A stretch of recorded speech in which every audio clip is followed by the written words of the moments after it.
that you are seeing here, this one, this one, this one, this one,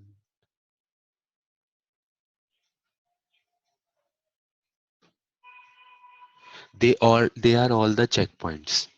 So if a check you are passed to go ahead after a checkpoint, only then you will be allowed to move move forward or proceed. So you enter the username, device identification is done. Now the moment device identification is done, that means OWM has gathered the device information.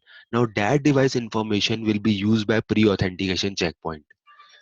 Now by saying pre-authentication checkpoint, that means pre-authentication will use those device information and other information like IP, country, state, whichever you have configured, if configured, will be kicked in here. If pre-authentication says okay, allow, so it will check the authentication pad. That means what kind of pad you have configured. If not configured, will be presented with a generic pad. If configured, will use that pad. If pre-authentication says no, do not allow the user, it will block the user and you will be directed towards the lockout page. Now once the authentication pad check has been done, you will be asked to enter the password. The moment you enter the password, at that point your post authentication checkpoint will come in picture. Now there are three outcomes as we discussed of post authentication.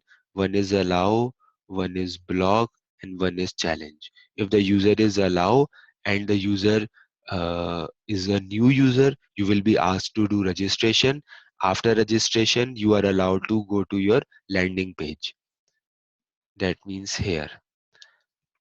Now, if you are allowed, if you are challenged, then based on the challenge that you have configured, like security questions or OTP, based on that, you will be asked to enter your challenge questions. Now, on what challenge, how you will enter your challenge? Again, authentication checkpoint will come in picture. Authentication checkpoint will see what kind of device you have configured. Based on that, it will present that device to you. Challenge page will come in picture. Challenge page will come in picture. It will collect your answer. If it is right, you will be asked to register. If you are not, if you have not registered, and if you have already registered, you will simply go to your landing page. If you, on your challenge page, if you enter wrong answer, then a logic will again will be checked. That means how many times you should be allowed to enter your security question answer. If that count exceeds, that means just block the user. So it will just lock the user here. See? So this is how OAAM flow will proceed. You just need to know which checkpoint you want to work on. On that checkpoint, you can configure a new policy, or you can just check that existing policy, and that existing policy will have rules. That rule will have conditions.